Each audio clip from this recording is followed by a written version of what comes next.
welcome back to another video, guys. My name is Abhishek. I'm a graduate engineer working in Leicester, and in this week's video I'll be highlighting additional 3 tips in the part 2 series of how to use Notion as a beginner. If you haven't already, I recommend checking out my part 1 to this video. I'll have the link floated around somewhere. I'll have timestamps available on the show notes, so if you guys want to look through the relevant part of the video, by all means, or alternatively, just enjoy the whole video. So just stay tuned and let's get into it. Right, so tip number 1 is it's initially when I was using this, I wasn't quite confident in how I felt about dabbing into this idea of changing views if I had a database that was listed or tabulated. So however, having multiple attempts and watching other pro users using it, I really got the scope of it. So yeah, tip number 1 is understanding different views to organize your data, such as whether that be a table view, gallery view, board view. So I'll give you guys a demonstration to sort of look through.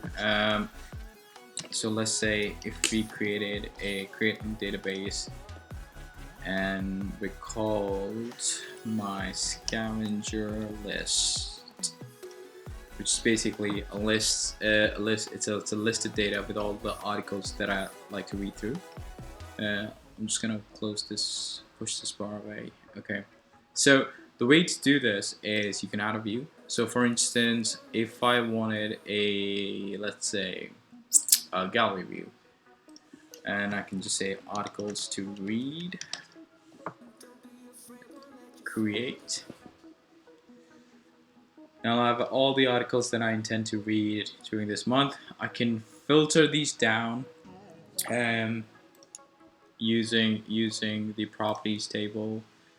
For example, if I wanted to have just a created section and the name, I can sort of reduce the size, as well as if I wanted to have page content available, I could just remove that, or if I want it back,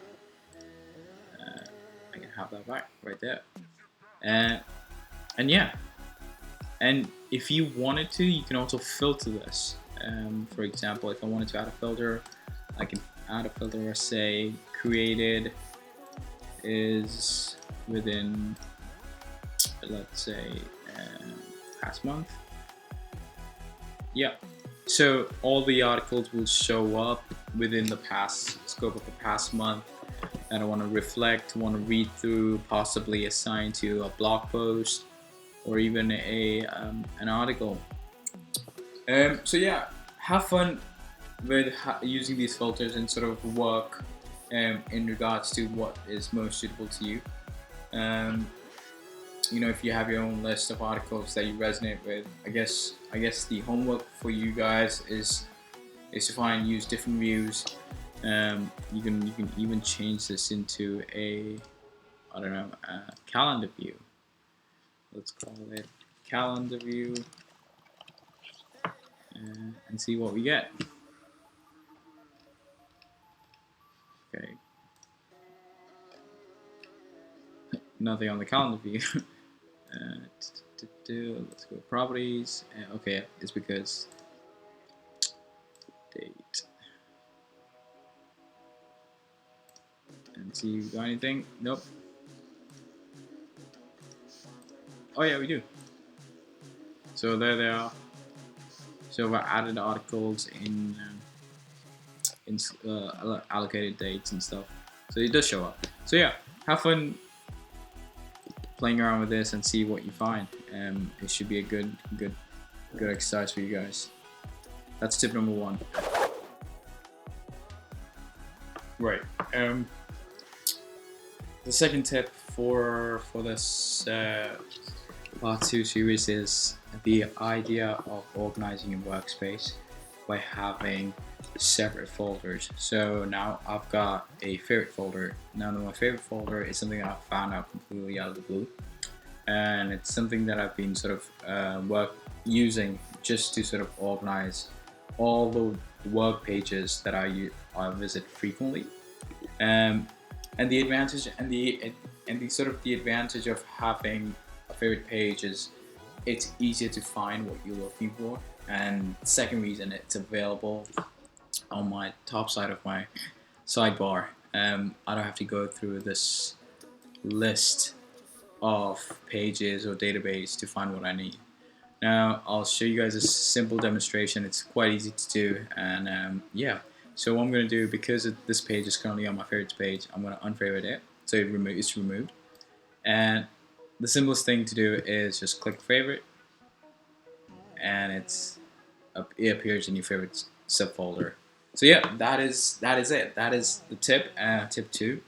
I hope you guys have an awesome time using this, and allocating the main component pages or databases in your favorites folder sort of helps you with your productivity as well.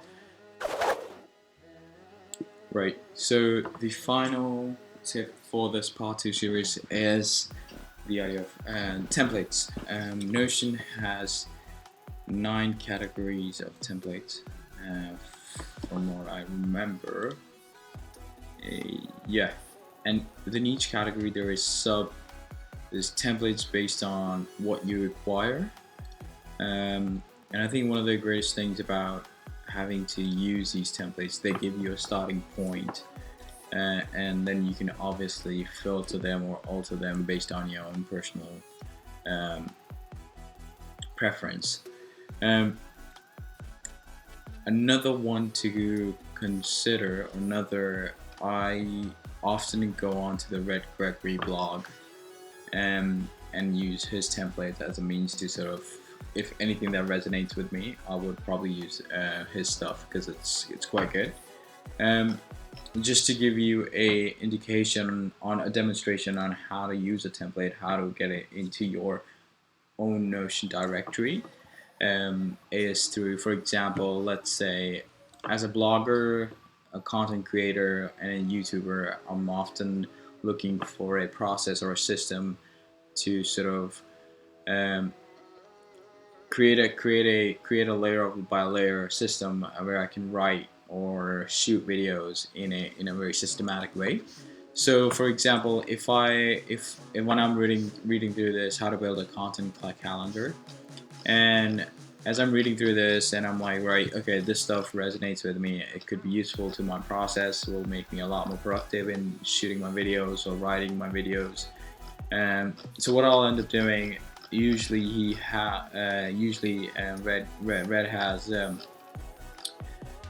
template in Notion, and once you have access, sorry, my internet is appalling today. Once you have access to the template, the most simplest way to get it into your directory is duplicate, and it will duplicate into your own directory, Notion directory, and then you have access to it.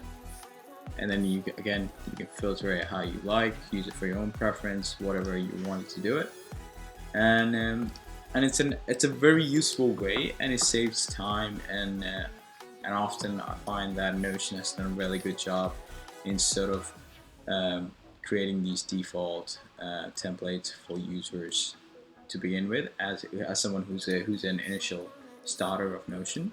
So yeah, give this a shot and see what you're able to work with and what you're able to understand with. I think it's a very good starting point for any beginner to begin with. Well, that's all for this week, guys. I hope you enjoyed the video. I'll have the part 3 of this series coming out next week. Again, if you wanted to watch the part 1 to this video, I'll have the link floating above. Go check it out prior to watching this part 2 of the series. I hope you guys have an awesome day and stay safe, and I'll see you next week. Bye!